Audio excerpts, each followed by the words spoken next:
Well, it's the... Oh, we still haven't got a name for it. We've had some really good suggestions as well.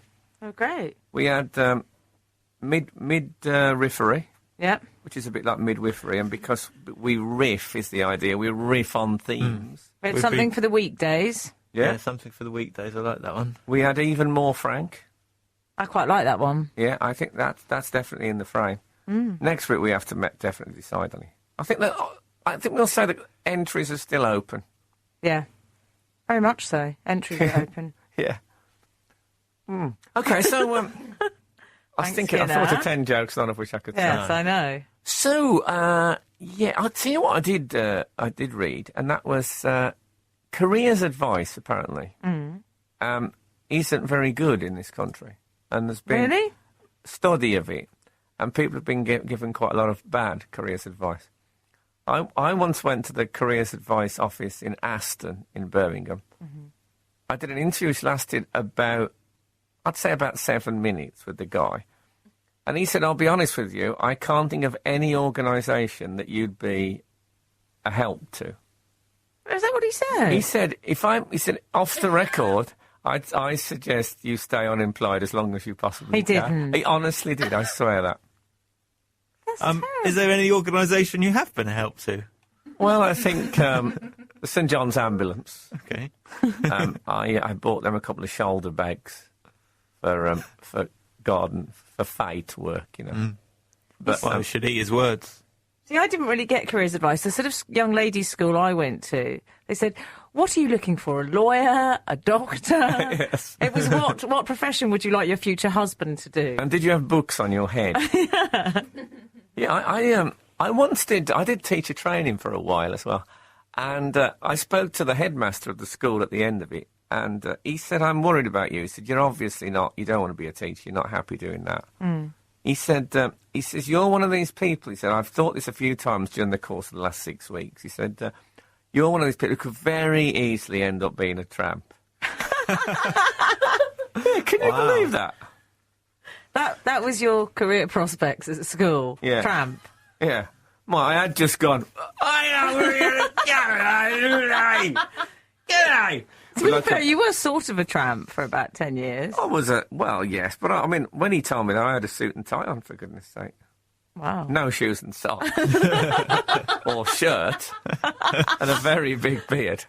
Yeah. No, it was, so mine wasn't good. A bloke at school gave me a brochure on careers in the film industry because I told him I was in a pop group. That's the kind of help I got. And they thought, if the pop group goes really well, maybe you could think, well, I'm going to try acting. That's quite... Yeah, I mean, Hang on, let's not gloss over that. What do you mean you're in a pop group? Well, I was in we played local pops Really? and stuff. Yeah. What, on a ukulele? No, I wasn't on the ukulele. I was just on lead vocals in those days. You weren't. It was called Old English, it was called, named after the cider. Well, I never knew. Very close to my heart. Wow.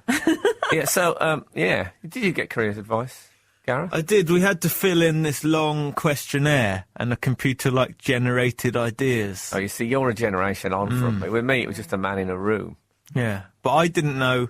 I think I was doing my GCSEs, and I didn't know that I would be able to go to university. I assumed I wouldn't. Oh, I imagine most people did. Yeah. And I think it said something like landscape gardener.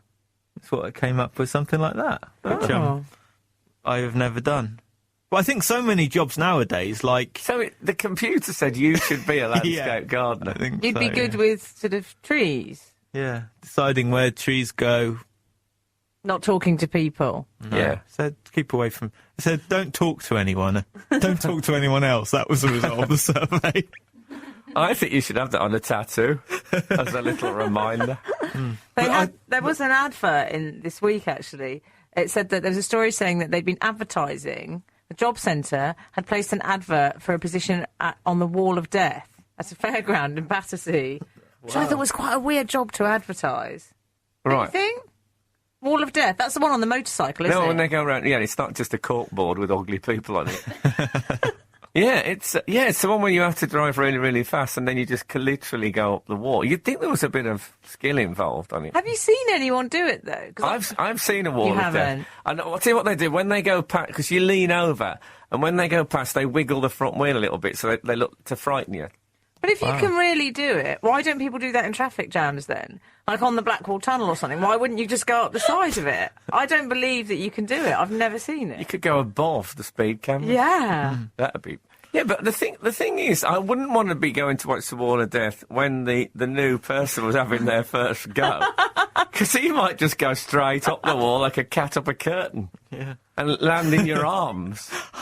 Yeah, this is my first go. How do you practice? That's the Well, thing. How do you exactly. have a go? Yeah.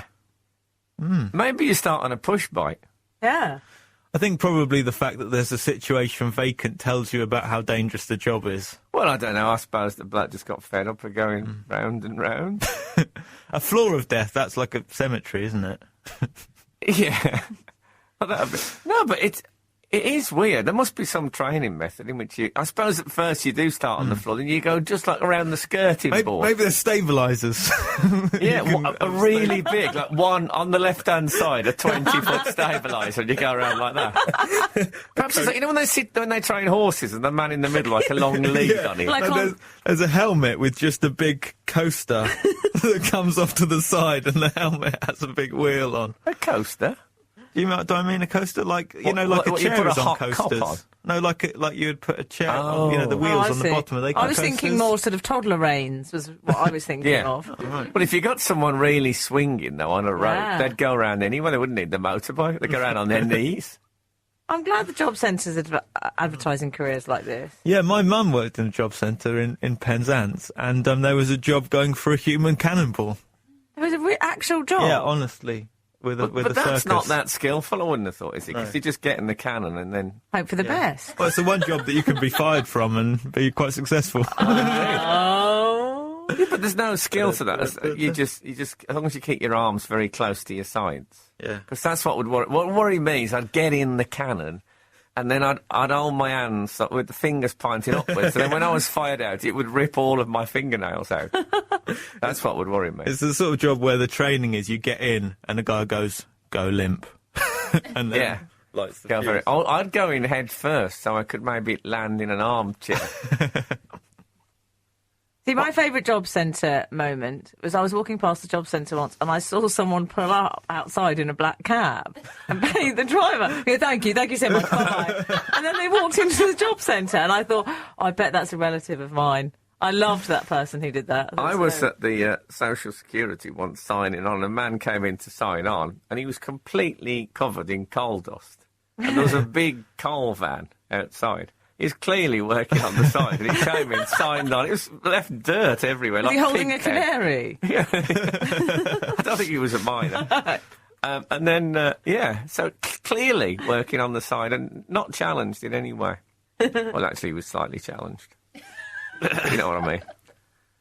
Oh, my goodness me. So we were in Blackpool last week, of course, and you never told me about the train journey. Gareth hinted bad behaviour, but it was left at that. What, from me? Well, the train journey with Emily, it was a wonderful experience. Well, at first, it was fraught at the start because it was really busy a Friday afternoon. It was really busy, and we didn't have seats. And Emily was getting very cross about the fact we didn't have seats. And she, I'm going down the aisle, and a guy just turned around and said, "First class is that way." Really? Yeah. He just assumed. Yeah. He actually said that. Emily looked confused and bewildered, and he just assumed she was very looking for proud. first class. Yeah. Oh, I was delighted when he said that. And then, well, there were no seats. So then someone pointed towards the corridor. Do I look corridor to you? Well... I mean, it's not very good for the brand. Said, "I will not sit in a corridor. I did will say not that. sit in a corridor." I didn't say that. did you? I did. Oh, my God. I was wearing a Burberry trench coat. I can't sit in a corridor. So then we did get to first class, and we didn't have first class tickets, but there weren't any seats anywhere else. Yeah. So Emily said, I would just sit in first class and style it out, but you're not into that, are you? Style it out. That's exactly what I said. And I get so nervous about that sort of thing. Oh, yeah. I just think I'm going to get Well, caught. you're going to get the arrested. reverse reaction. Someone's Yeah. going to say, second class is... I have never styled anything out in my No. whole life. No. So we sat down in first class. Oh, you did it? Yeah, we did I it. felt immediately at ease. He was so tense. He was acting like someone was going to come around and say, papers, please, any second. He was absolutely... Well, you were wearing a Burberry trench coat. It wasn't like a scene from Casablanca. with dark glasses on. A trench coat and dark glasses. You didn't have dark glasses on, did you? I had aviators. Yeah. And so we're sitting there, and then I hear the voice, tickets, please. And my heart is beating Yeah. like a drum all of a I sudden. didn't even notice. I'm terrified. And Emily just sort of looks at me as if to say, leave it to me. And so the lady came over, and Emily gave a ticket and said, "Oh yeah, sorry. We sat here because there weren't any seats anywhere else, and I'm just not feeling very well." And rubbed her tummy. I wanted her to think I was pregnant. Oh, I I see. thought it might work, so I rubbed my stomach. And then she And said... the lady just looked at her confused and said, "Oh no, this section has been declassified anyway, so anyone can sit here." And Emily went, "Oh!" Was that good news or bad news? Well, I wanted to get up and move. I felt like Groucho Marx. I didn't want to be there anymore. So, yeah, so it was fraught with problems, but it was all a happy story. I got to sit in first class. Gareth got to experience life on the other side. It was great. We were all happy. When I came up on my own on the train, and they bring in first class, which I was in, might I add. Oh, thank God. They bring free tea and refreshments. And the woman said to me, "Would you like millionaire cake?" And I thought, well, they've done that just for me, as a bit of a tribute. But I don't think they had. It was lovely. I love a bit of train travel. Oh, yeah. Not off. You never, on the show, by the way, Yeah. you referred to the fact that you went to the Kick-Ass. Well, I don't premiere. like to name drop and boast, as No, you know. I know. I'm aware of that. You know Just I a don't. tantalising reference to Brad Pitt. Well, maybe he was there. Can I say, I decided to have singing lessons, which is, I know, hard to believe, but I did. And I went to see this fabulous woman that's the best name any singing teacher could have. She was called Tona de Brett. Wow. And someone said to me, she's a lovely woman, but she's the biggest name dropper you'll ever meet in your life. And I've met some pretty big ones. And I thought, but people exaggerate. So I got to the house, and I knocked on the door, and she struggled to open the door a bit. And finally she opened. She said, "I'm terribly sorry, but that door's never been the same since Benny Hill used it for a sketch." I hadn't even got in the house, and she'd name dropped. She sounds like a woman after my own heart. So, Kick-Ass. So it's a great film. I have to plug it because it's my best friend wrote the screenplay and it's brilliant. So she invited me to the premiere. Least she can do. She's my best friend. And it was one of those very she premieres. I don't know if you two are familiar with these ones. But it's not like some big thing where there are loads of muggles and there's hundreds of people and competition winners. It's basically... Can you just explain what you mean by the word muggle, Emily? No, it was a very nice kind of small... No, don't explain that. No, I won't. But it was really lovely. And there were some very big showbiz names there. So come on, who was there? Well, Brad Pitt was Engelbert there. Humperdinck.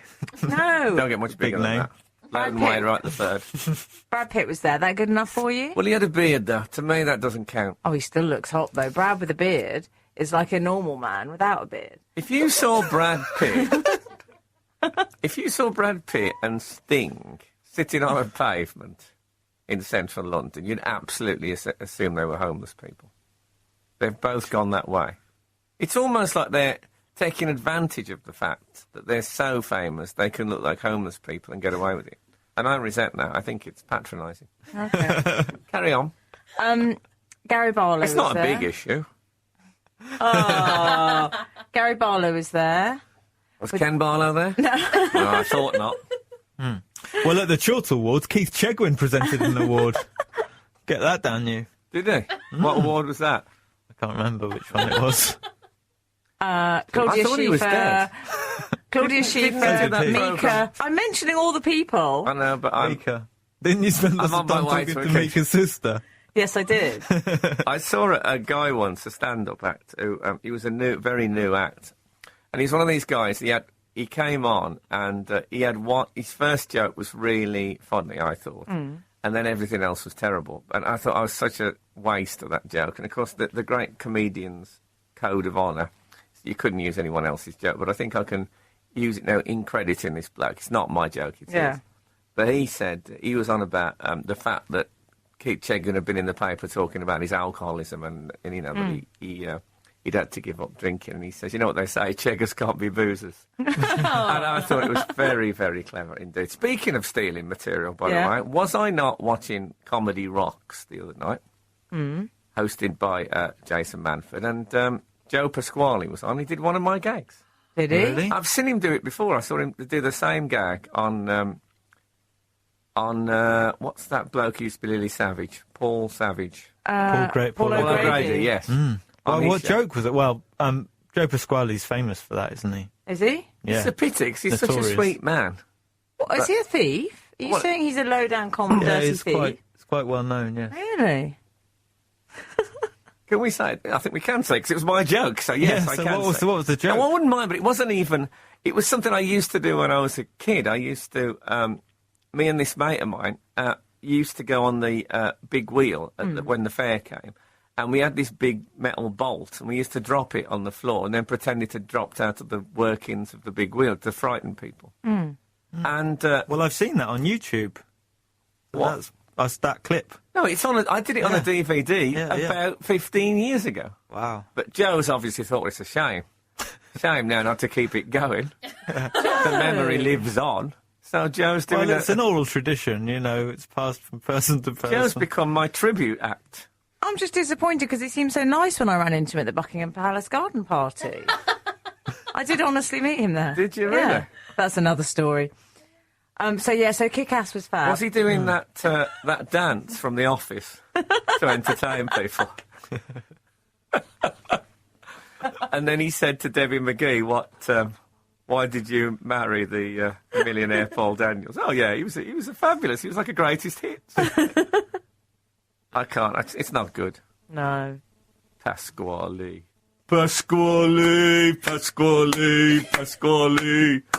Anyway, so who else was at the... I've mentioned all the names, but you were too busy going on about Joe Pasquale. You missed them all. Well, the trouble is when you start with Brad Pitt, everything else is going to be an afterthought. You could have built up to Brad Pitt. But the problem was that after I left the party, I was saying what a great evening I'd had. And my eldest goddaughter who was there was saying, oh, it was great. I was talking to Tom Ford and Brad Pitt in this amazing Mahiki bar. And I said, I was stuck with David Baddiel and Mika's sister by the toilets. Well, you I slipped must have been up at a there. different party. Did you say a Mahiki bar? Yeah. What is that? Oh, like a sort of tiki Is it bar. like a lion bar? No. But with pineapple? A tiki bar? Oh, okay. Like some Hawaiian thing. Yeah. So I did that, and then it was a bit more. We went to the National Theatre the next night, didn't we, Frank? Yeah, that was... Well, the nice thing about theatrical opening nights is that you tend not to see massive stars. You tend to see people when you go, look at that. Yeah. Mickey Dolenz. Yeah. It's those kind of people you see. And I'm much more excited to see those kind of people you just about remember. Yeah. And, like, Frances de la Tour was there. Yes. Do you remember her, Gareth? No, I don't know. She who was Miss Jones in Rising Miss Dam. Jones. Oh, my God. Yeah. Yes. It was just... Has anyone ever seen her and not thought, my God? She's just so... She'll always be Miss Jones. Didn't your mum know her or something? Oh, yes, a stage manager friend of my mother's once worked with her, and everyone called her Franny. Oh. Yeah. He said Franny was unlucky in love. He said Franny's been very unlucky in love, darling. Was he talking about that black bloke that lived on Rising Dam that she was crazy about, wasn't really interested in her? That was in the show. That wasn't in real life. Well, you never know, life imitates art. Does in our house. I'll tell you what they've never worked out at the theatre. Intervals. Why is it that when you give an interval at the theatre, there's such a big queue for everything that you can't buy anything? Could that not be worked out?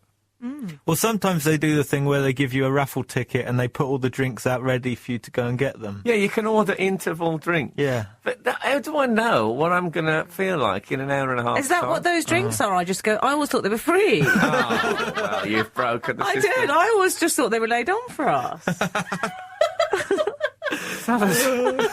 What did you put the raffle tickets for about? Did you go and collect a coat after as well? That was another thing that happened on the train. That Emily kept saying, "Oh, I fancy a drink. Should we get a drink?" And I'd go, "Oh, I've got a bottle of water, thanks. I'm okay." And then she wouldn't go for a drink. Yes, well, there's a reason behind that. I've got a confession to make. And then a bit later, the same thing happened again, and it's very odd. That's because I've realised that since I've been working at InStyle magazine, I have lots. Well, you are deputy editor. Well, I am. That out? So I have lots of nice assistants and interns and people helping me out, so I can get my busy job done, and have lovely help on the show as well. We have a tea. So I'm incapable now of making tea or doing anything for myself. So it just means that when we were sitting on the train, I just thought, if Gareth's not going to get me the water or tea, I can't get up. I can't do it. That's not good, is it? No. You have to fight that. It is very easy to get into that habit. I'm going to stop doing it now. When you do like a TV series, you'd have the runner that was there constantly waiting to get you whatever you want. You can say, mint cracknel. And they'll go away and get a mint cracknel bar, even though they haven't been sold since 1978. And whatever, you can honestly say pork stuffing sandwich and they'll go and get one. And that's a very bad habit to get into. It's very bad. I'm going to stop immediately. I don't want to be that person. Having said that, I think I ordered a cup of tea for it. It hasn't turned up. Can you bloody believe it? So, Frank, tell us about Sport Relief. Well, I did what they call the Sport Relief Mile. But I did 6 miles, and I was a bit resentful that my medal said Frank Skinner. No, it didn't say Frank Skinner. It said I've run the Sport Relief Mile, and I thought, well, shouldn't I get a better medal than the people who've done that? Or 6 of them. Yeah. Good, got 6. But Eddie Izzard was there. He was running with his flag. Oh, yeah, he runs everywhere now. He does. He just turns up at any running-based thing and runs about. I don't think he can walk anymore. He has to run everywhere. He's like an overexcited animal. Because once he'll stop, he'll never be able to move ever again. That's why he has to keep the momentum going. Yeah, he's ever present. Anyway, we got goodie bags at the end, and I thought, well, that's good because I've done the run. I've earned a goodie bag. It's the worst goodie bag I've ever had in my life. I mean, well, I got a goodie bag for the Chortle Awards, so you will have a goodie bag off because that was pretty bad.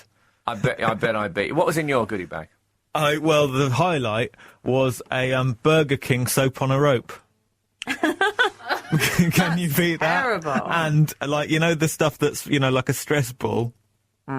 A microphone made of that material.